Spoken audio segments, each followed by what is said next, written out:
When I appeared before the guests at my birthday party with a black eye, everyone froze in shock. The silence was absolute. Conversations died instantly. Glasses hung suspended in midair. I could feel every pair of eyes locked on my face, on the purple swelling around my left eye, on the bruise that no amount of makeup could hide. Then my son Mark stepped forward and said in a clear, proud voice, "It was my wife who put her in her place, so she would learn to respect us." Caroline, my daughter-in-law, straightened her shoulders beside him, a small, venomous smile playing on her lips. She looked at me as if I were trash, as if I were nothing. Then my brother Ernest approached Mark, and what he said changed everything. That day I lost my son, but I also found myself. Let me tell you how I arrived at that moment of public humiliation, how I went from being a beloved mother to the enemy in my own home. Because this didn't start with a punch. 3 years ago, when my husband died, the world lost its color. Frank, my partner of 42 years, passed away silently one winter morning. A massive heart attack. I didn't even have time to say goodbye. One morning, he was warm beside me under the sheets, and the next he was cold, gone, absent forever. The pain was so intense, I thought I would drown in it. I cried in the shower, so Mark wouldn't hear me. I cried while I cooked. I cried looking at the empty side of the bed, but I had to be strong. Mark needed me. He had lost his father, too. The house where we lived was our fortress, a beautiful property that Frank had bought when Mark was just a boy. 2 floors, a large garden, big windows that let in the morning sun. Frank had left it in my name in the will. "It's yours, Monica," he had told me month before he died, as if he'd had a premonition. "Don't let anyone take away what we built together." We signed the papers. Everything was in order. I was the legal owner of that house, of those memories, of every corner where I had raised my son. Mark lived with me. After his father's death, he decided to stay. "I'm not going to leave you alone, Mom," he'd say while we had coffee in the mornings. He worked at a construction company. Left early, came back tired, but always with a smile for me. We had dinner together. We watched movies on Sundays. We talked about Frank, about the memories, about how much we missed him. The pain was more bearable when shared. I cooked his favorite dishes. He fixed things that broke around the house. We were a team. We were family. I thought it would always be this way. Then Caroline arrived. He met her at a work conference. She was an event coordinator, elegant, self-assured, with that kind of polished beauty that seems to come straight out of a magazine.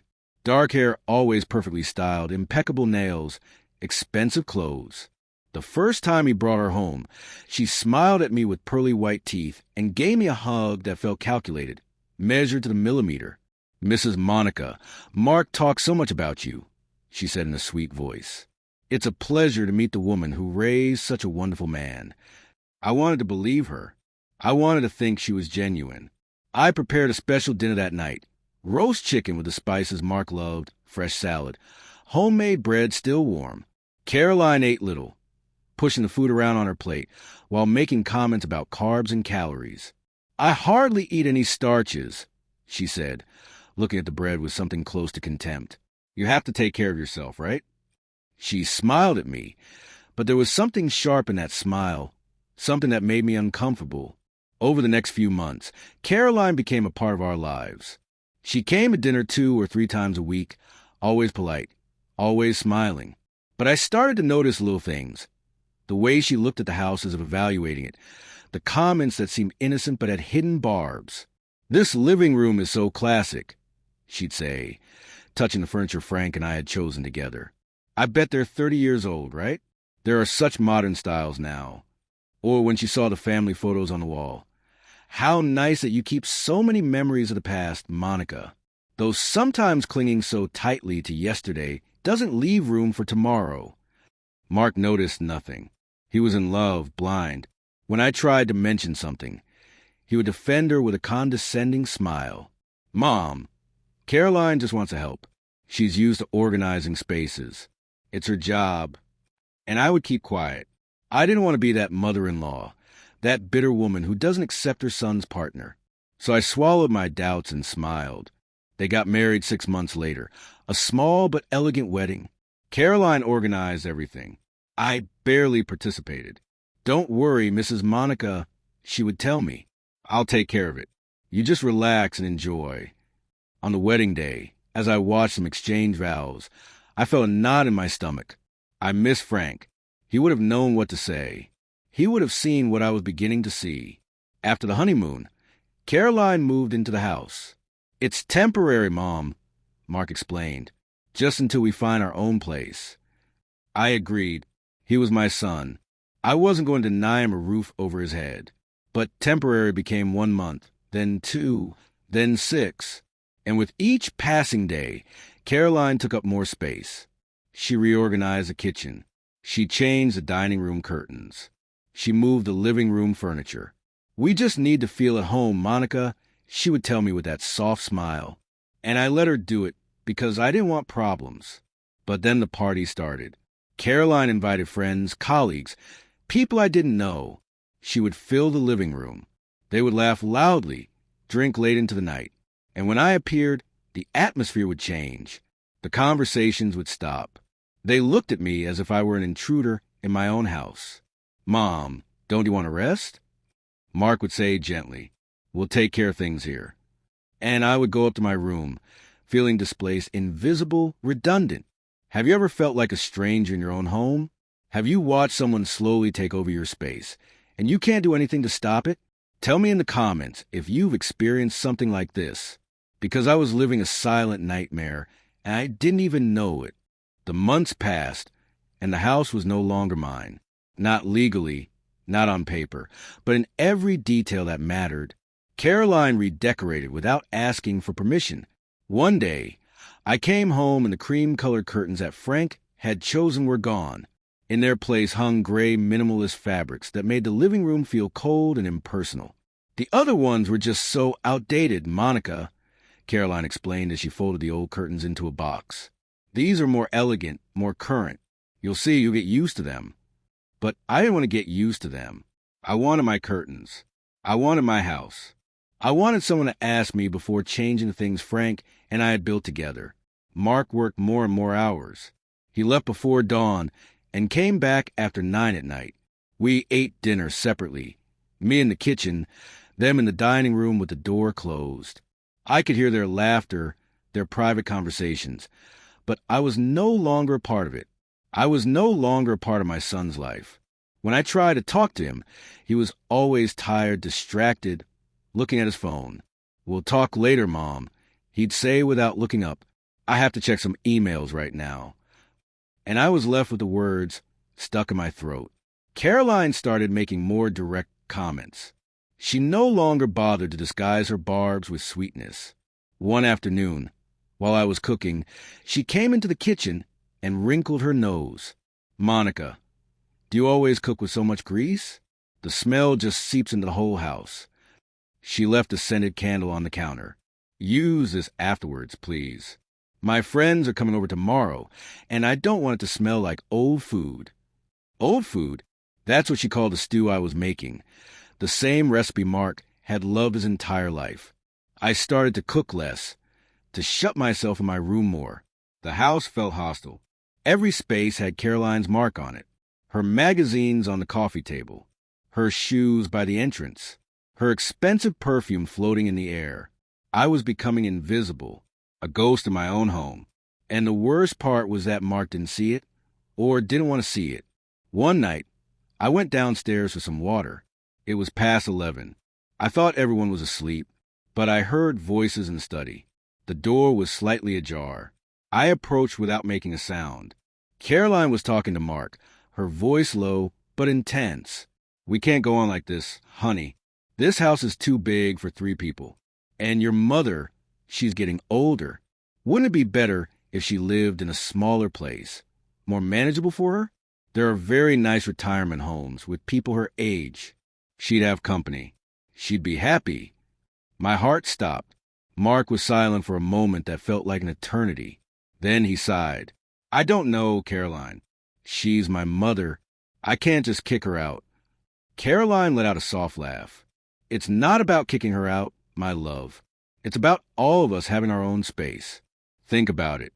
We could have this house for ourselves. Start our family. Don't you want that? I moved away before I heard Mark's answer.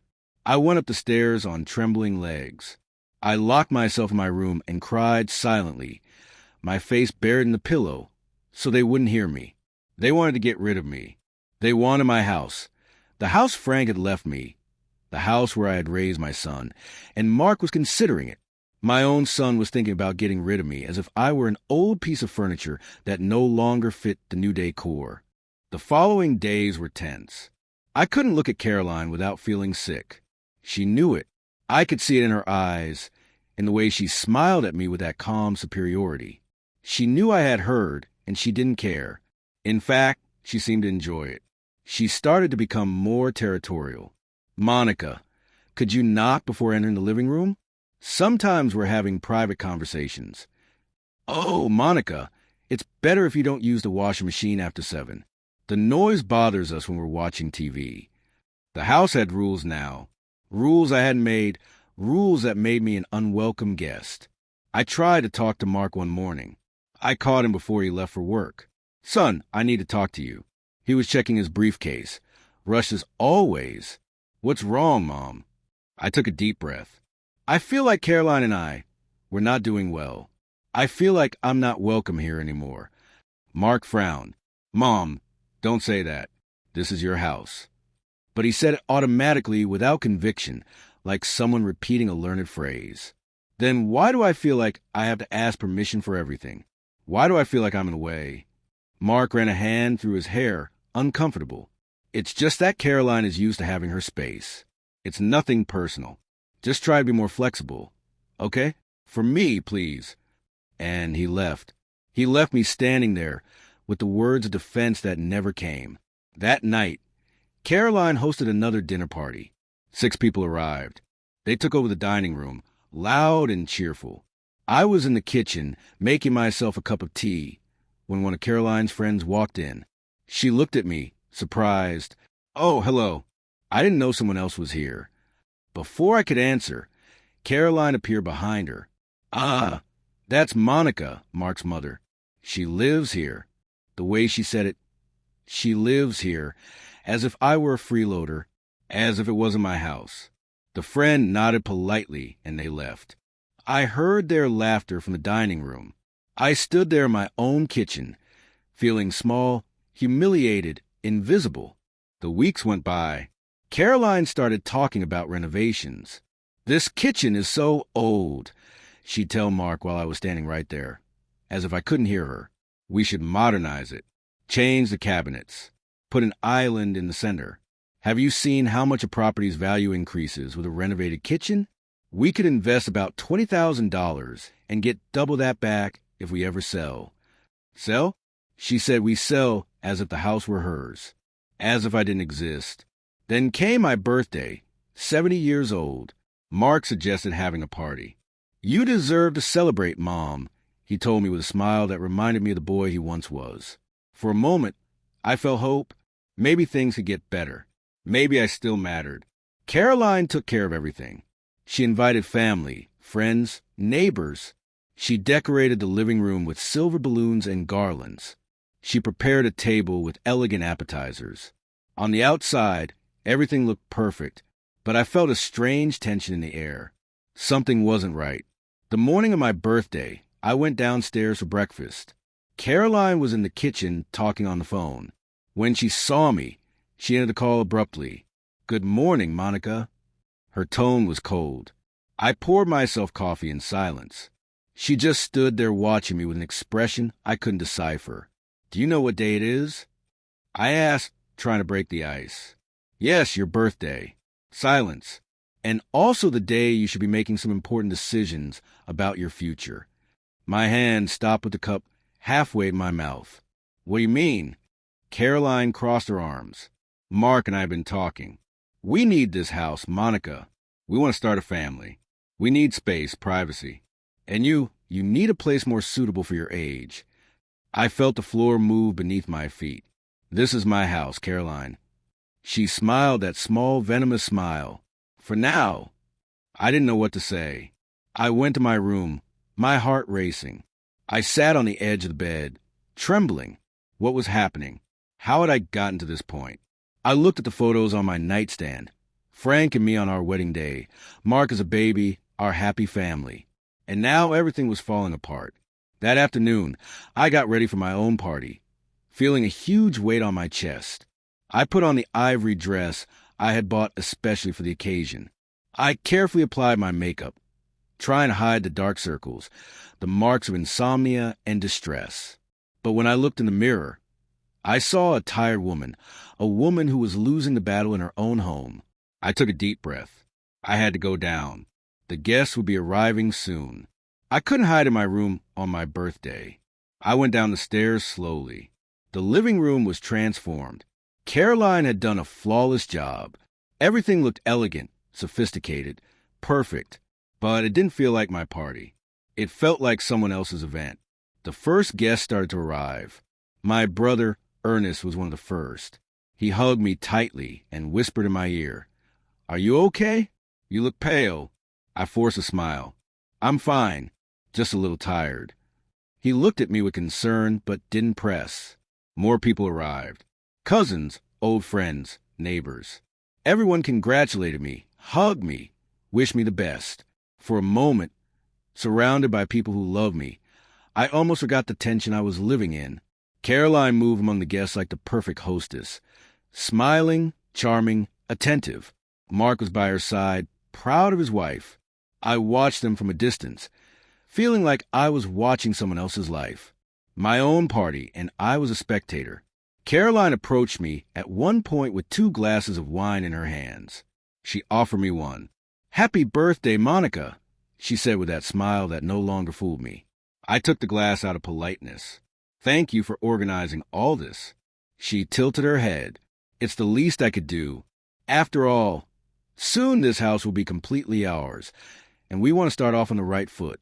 She said it in a low voice, just for me, while the others chatted around us. It was a threat disguised as courtesy. I needed air. I excused myself and went up to the second floor. I went into the bathroom and closed the door. I leaned against the sink, breathing heavily. I had to calm down. I couldn't ruin my own party with a panic attack. I splashed cold water on my wrists. I took deep breaths 1, 2, 3 times. When I felt more stable, I left the bathroom. And then I saw her.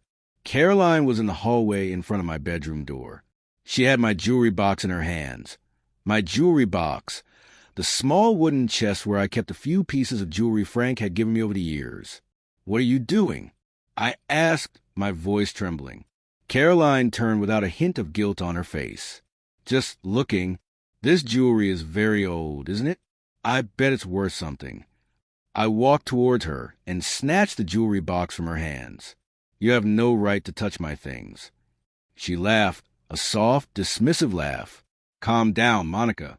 I wasn't going to steal them, although, with what they're worth, they could help pay for part of the kitchen renovation."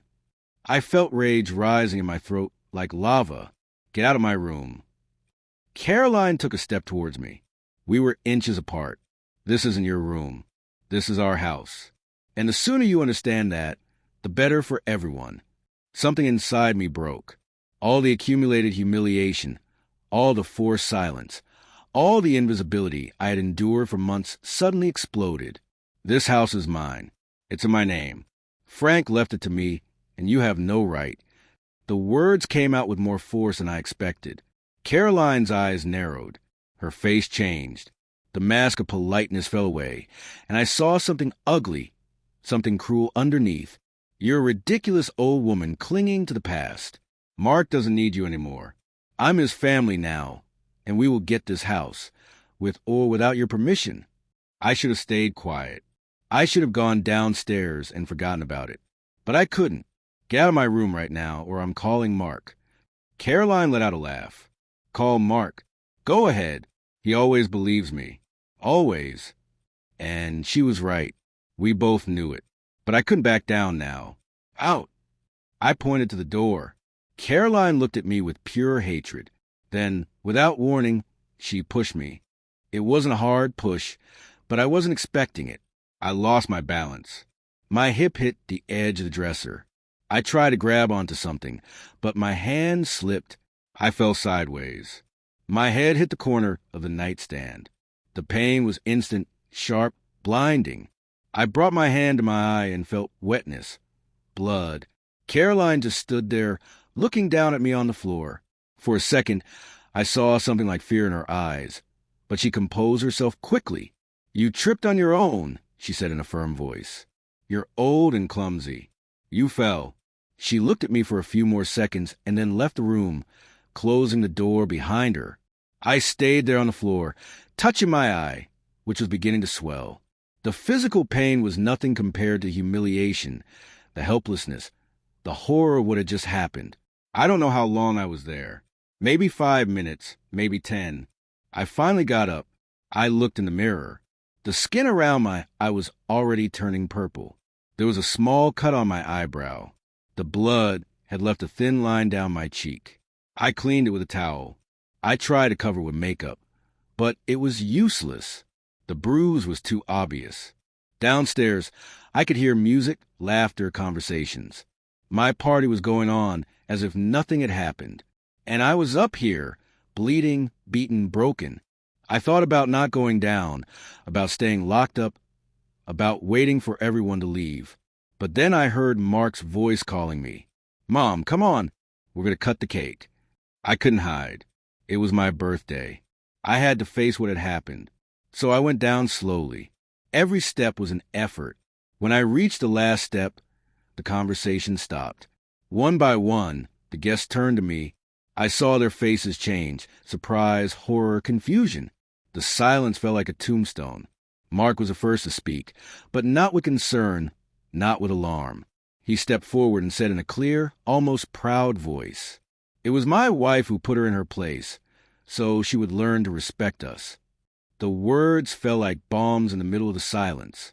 Caroline straightened her shoulders beside him, satisfied. She looked at me with those cold eyes, victorious. The guests were motionless. No one knew what to say. No one knew what to do. And I just stood there in front of everyone, humiliated in the most horrible way I could imagine. My own son justifying violence against me. My own son choosing her over me. Then Ernest pushed his way through the crowd. His face was red with fury. He walked straight up to Mark and looked at him with an intensity one had never seen before. "What kind of man lets his wife assault his mother and then celebrates it in front of everyone?" he said, his voice low but loaded with contempt. Mark turned pale. "Uncle, it's not what it looks like." Ernest cut him off. "Your father will be ashamed of you." The silence that followed was devastating. Mark opened his mouth, but no sound came out. Caroline tried to take his arm, but Ernest shot her a death glare. "And you? You came into this family with lies. We all see it." Some guests started to murmur. Others looked at the floor, uncomfortable. A cousin came up to me. "Monica, are you okay? Do we need to call someone?" I shook my head. Tears were starting to cloud my vision, but I wasn't going to cry. Not there, not in front of them. Ernest took my arm gently. "Let's go upstairs. I'll clean that wound." But before I could move, Caroline spoke. Her voice was shrill, desperate. She provoked me. She insulted me. I was just defending myself. Ernest turned to her. "Liar." The word hung in the air. Mark finally reacted. He stepped between Ernest and Caroline, protecting her as if she were the victim. "Uncle, that's enough. You don't know what happened." Ernest let out a bitter laugh. "Don't I? I look at your mother with a black eye, and you're defending the person who hit her. I know exactly what happened here." More guests started to leave. Some said goodbye awkwardly. Others just left without a word. The party was falling apart. My birthday had turned into a public nightmare. An elderly woman, a friend of my late husband, approached before she left. She took my hand and whispered, "Frank never would have allowed this. Take care of yourself, Monica." And she left, leaving me with those words stabbed in my heart. Ernest took me to the kitchen. He closed the door. He sat me in a chair and began to check my eye carefully. "This needs ice," he said as he opened the freezer. He wrapped ice cubes in a clean cloth and pressed it gently against my face. The cold made me flinch, but the pain began to subside a little. "How did it happen?" Ernest asked, his voice controlled. though I could see the contained fury in his eyes. I told him everything. The jewelry box, the argument, the push to fall. As I spoke, I saw his jaw tighten more and more. "This can't go on," he said when I finished. "This house is yours. Legally yours. She has no right." I wiped away the tears as started to fall, without permission. But Mark, he's on her side. He didn't even ask if I was okay. He just defended her. Ernest clenched his fists. Mark is blinded, but he's going to wake up. And when he does, he's going to regret this. I wanted to believe him. I wanted to think that my son would go back to being the man I had raised. But something inside me had broken that night. Something that might never be repaired. The kitchen door burst open. Mark came in with Caroline hot on his heels. "Mom, we need to talk," he said in a serious tone. Ernest stood up, getting in between us. "Don't you go near her." Mark looked at him with frustration. "She's my mother. I have a right to talk to her." Ernest didn't move. "You lost that right when you let your wife hit her and humiliated her in front of everyone." Caroline intervened, her voice sharp and defensive. "It was an accident. She tripped. I didn't touch her." I looked at her. There she was, lying through her teeth without a shred of remorse on her face. "You pushed me," I said, my voice trembling but firm. "You pushed me and I fell. And then you left me on the floor like I was trash." Caroline shook her head, fake tears starting to form in her eyes. "Mark, she's lying. She's trying to tear us apart. She's jealous of what we have." It was incredible. She was turning the tables, playing the victim. And Mark looked at her with concern, as if he truly believed she was the one who needed protection. "Monica has always been difficult," Caroline continued, her voice breaking. "From the day she met me, she's treated me poorly. She's made me feel like I don't belong here. I just want peace. I want us to be a family." Every word was a stab. She was building a narrative where I was a villain, and she was the innocent victim, and Mark was buying all of it. "Mom," he said, turning to me, maybe you need to rest. You're stressed. Confused. He was calling me confused. As if I were crazy, as if I had made it all up. Ernest exploded. "Are you listening to yourself, Mark? Your mother has a black eye, and you're trying to convince her she's confused." Mark ran his hands through his hair, overwhelmed. "I don't know what to believe. I wasn't there. I didn't see what happened." Caroline clung to his arm, sobbing against his shoulder. "She hates me, Mark. She's never accepted me. Now she's making things up, so you'll kick me out of the house." And it was a masterful performance, and it was working. I stood up from the chair. The ice pack fell to the floor.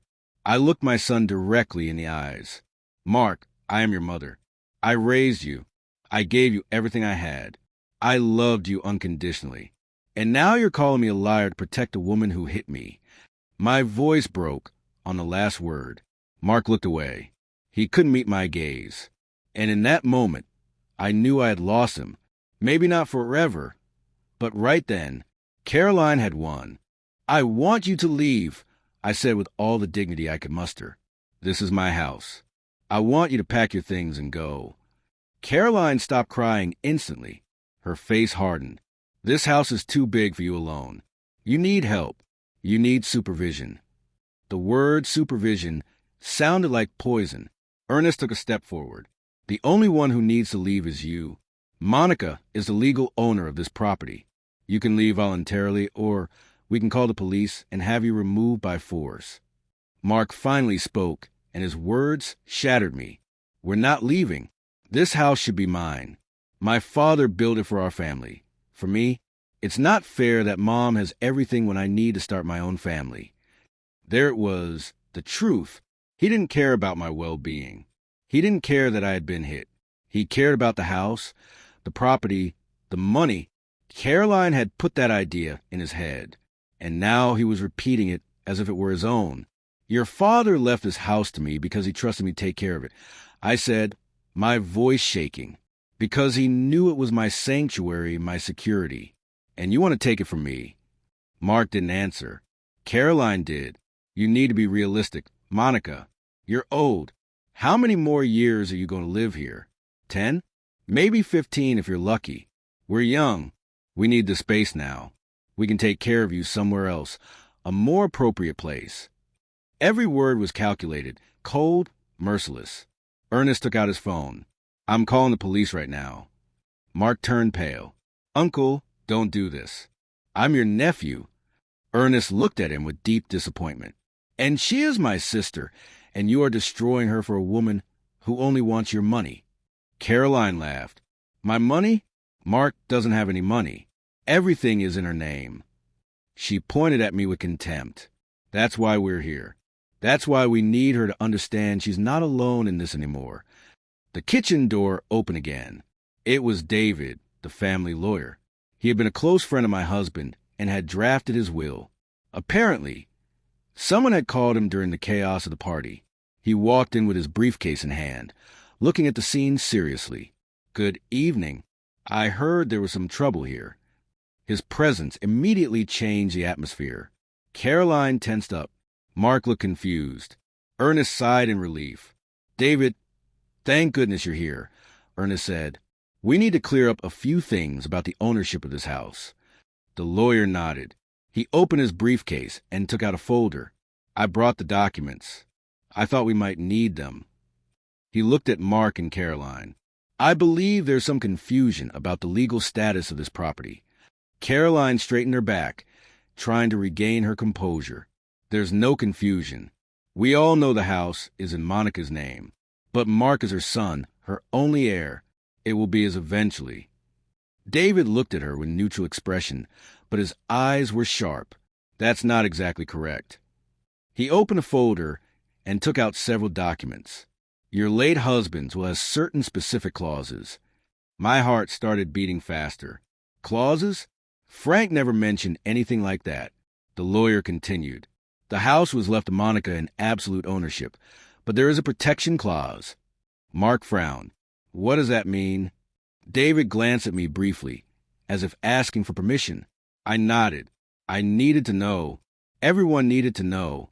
It means that if Monica is pressured, coerced, or forced to leave the property by any family member, the house does not pass to direct heirs. Instead, it will be donated entirely to a charitable institution specified in the will. The silence that followed was absolute. Caroline turned pale. Mark opened his mouth, but no sound came out. The lawyer's words hung in the air like a sentence.